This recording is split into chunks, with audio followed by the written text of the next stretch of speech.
नमस्कार, मैं हूं दिबांजलि मोइत्रा।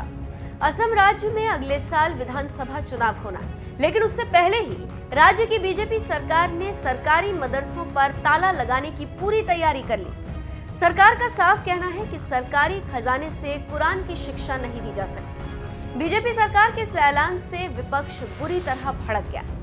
AIUDF नेता बदरुद्दीन अजमल ने भी कह दिया है कि उनकी सरकार आएगी तो सरकारी मदरसे फिर से खोल दिए जाएंगे।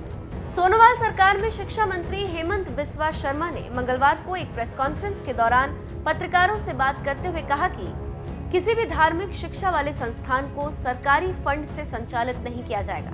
हम इसका नोटिफिकेशन नवंबर में जारी करने जा रहे हैं और इसे तत्काल लागू कर दिया जाएगा। हम प्राइवेट मदरसों के संचालन के बारे में कुछ नहीं कह सकते। शिक्षा मंत्री हेमंत शर्मा ने बताया कि सभी राज्य संचालित मदरसों को नियमित स्कूलों में परिवर्तित किया जाएगा या कुछ शिक्षकों को राज्य संचालित स्कूलों में ट्रांसफर किया जाएगा और मदरसों को बंद कर दिया जाएगा। सरकारी मदरसों को बंद करने के सवाल पर शिक्षा मंत्री ने कहा कि मेरी राय में कुरान की शिक्षा सरकारी धन की कीमत पर नहीं हो सकती। अगर हमें ऐसा करना है तो हमें बाइबल और भगवत गीता दोनों को भी सिखाना चाहिए।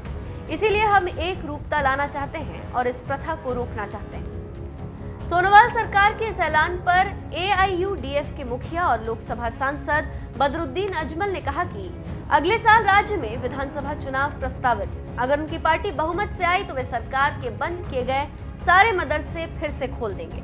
इससे पहले फरवरी में शिक्षा मंत्री हेमंत ने घोषणा की थी कि सरकार न सिर्फ राज्य सरकार के संचालित मदरसों को बंद करने की तैयारी कर रही, बल्कि सरकारी संस्कृत स्कूल भी बंद किए जाएंगे। हालांकि बाद में उन्होंने इस पर सफाई देते हुए कहा था कि धर्मनिरपेक्ष देश में किसी भी धार्मिक शिक्षा के लिए सरकारी फंड नहीं खर्च किया जा सकता। अब उन्होंने कहा कि संस्कृत की शिक्षा का मामला अलग है। बता दें, अगर असम की बीजेपी सरकार राज्य में सरकारी खर्चे पर चलने वाले मदरसों को बंद करने का फैसला लागू करवाती है तो सभी 614 सरकारी मदरसों पर ताला लग जाएगा। इन मदरसों पर सरकार हर साल 3 से 4 करोड़ रुपए खर्च करती है।